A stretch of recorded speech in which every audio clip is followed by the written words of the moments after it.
Let's go!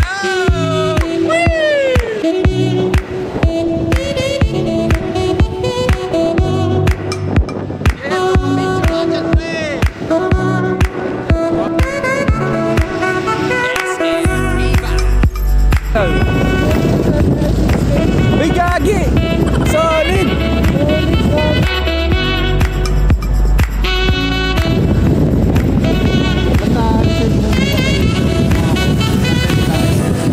Pwede mo lang sa bakit.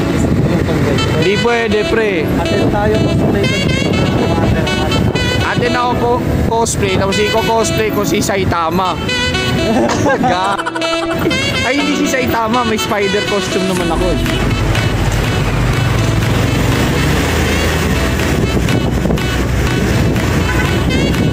Home of the good guys, SMDC. May-ari ako ng SMDC, may shares ako.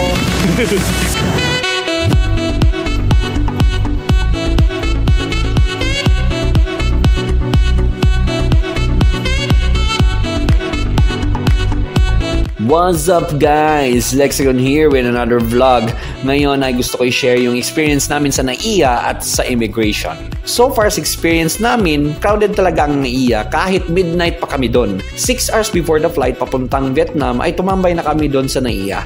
Naninigurado lang kami baka kasi ma-hold kami or magka-aberya or matagalan sa immigration officers. So far, smooth naman naging takbo ng panahon sa amin. If you want to know more about our immigration story, I will make a separate video about that one. So maybe a sit-down vlog will do and discuss the matter. Of course guys, huwag kalimutang mag-like, subscribe, and share ang video natin guys para makalat sa mga kasama at sa mga tropa nyo guys at para maabot din natin yung first 1,000 subscriber guys. And for sure, magpapag-giveaway tayo dyan if ever we reach the 1,000 subscribers guys. And help me guys by watching our videos para marating natin yung watch hours. Thank you so much for your support guys and stay tuned for more in this video.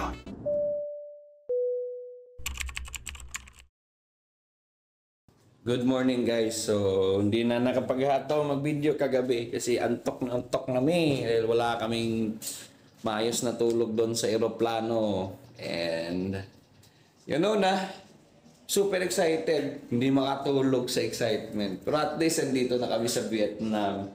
Sa Noi Bai pa kami guys. Naganap lang kami ng malapit na hotel sa airport. Kasi, ay, antok na kami. And, yun nga,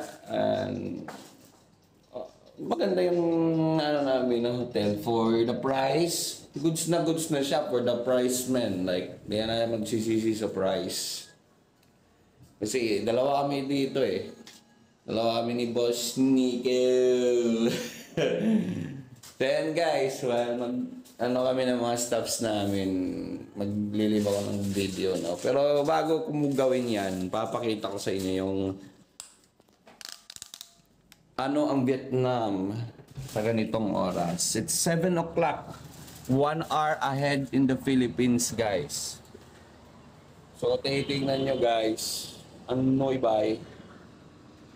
Parang 5 o'clock pa sa Pilipinas, guys. Pero actually, sasabihin ko, it's 7 o'clock na, guys. 7 o'clock in the morning. I don't know, baka uulan to kasi ganito naman talaga yung panahon pag umuulan sa Pilipinas. Pero super nice guys. Super nice dito. You can feel the Philippine vibes lang din. Pero yung mga nakakausap mo, ibang language lang.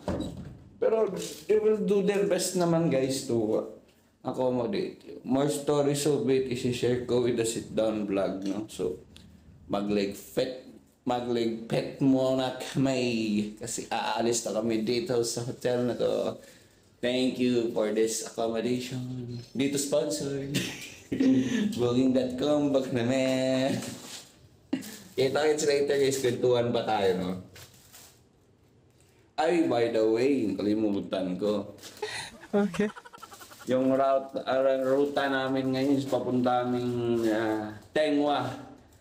Tengwa kami ngayon. Magpapa-adapt kami sa kasama namin dito na sa aming friend. Kasama namin doon sa Baongon, no? So, ayun guys. Makikitira kami. Magpapa-adapt kami doon sa Tengwa ng ilang araw. Tapos after that one, Pag dumating yung kasama, ay yung kaibigan ko from Ninbin, doon naman kami magpapa-adapt ulit. Kasi after 28 pa kami makakapag ma-entertain doon sa company na in-applyan namin. So, yan nga guys, stay tuned. Mag-video ako ulit kasi may energy na. Inapagod. And sama kayo patungo Tengwa. What's up guys? We are currently in the taxi with Boss Nico, of course, nasa likod. Papunta kami sa next destination namin. Napabilis yung kain namin. Because we expected na medyo matatagalan. Kasi we know in the Philippines na pagkokonta ka ng taxi, matagal talaga dadating sa... Especially kung magpapa-pick up ka talaga sa certain location, matatagalan yung taxi in the Philippines na makarating. And tsaka babiyahe. Dito ang bilis. Pag nag-contact ka ng taxi kasi pupunta ng isang destination, God, within 5 to 10 minutes nakarating na yung driver. So kailangan bilis-bilisan mo talaga. So fortunately nakapack na kami ng mga gamit namin, and yun lang yung breakfast lang. Natagalan kami sa breakfast kasi naghanap talaga kami ng rice dito. Yes, they are number 1 exporter of the rice. Pero konti lang yung nila.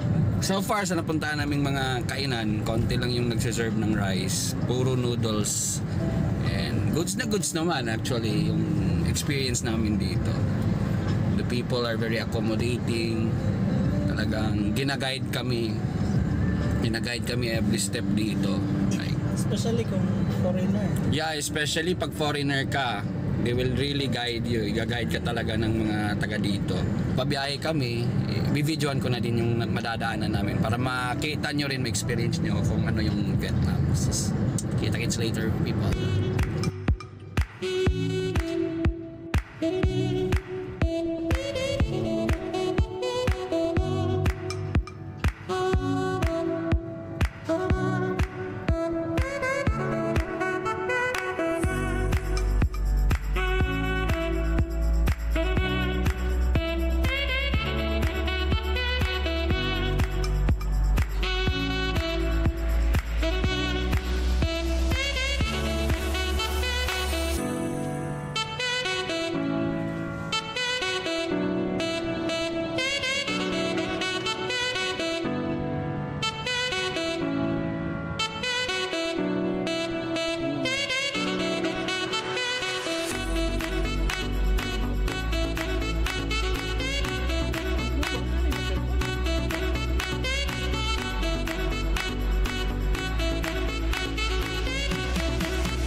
So ayun nga guys, share ko lang yung experience ko dito sa mga malls and supermarkets sa Vietnam and Philippines. Starting with sa Philippines, merong mga malls and supermarkets na pwede kang mag-video sa loob ng establishment nila, pero mostly sa experience ko naman, hindi talaga pwede. Merong mga instances na nasisita ako ng security at sinasabihan na bawal ako mag-video sa loob ng establishment for security purposes. Which is my point din sila, and property din naman nila yon, kaya may karapatan sila kung ano ang pwede at hindi pwedeng gawin sa property nila. Well, dito naman sa Vietnam, so far di pa naman ako nasita na nagbi-video ako sa loob ng mga supermarkets, grocery stores, and malls. Hesitant pa nga ako mag-video dito sa mall na ito kasi nga sa experience ko sa Philippines na pagalitan ako ng mga guards, kaya I assumed na bawal din mag-video dito sa Vietnam. So far, okay naman siya basta di ka lang nakaka-istorbo sa ibang customers. So yun lang, sinishare ko lang yung experience ko dito guys, and back to the gala clips.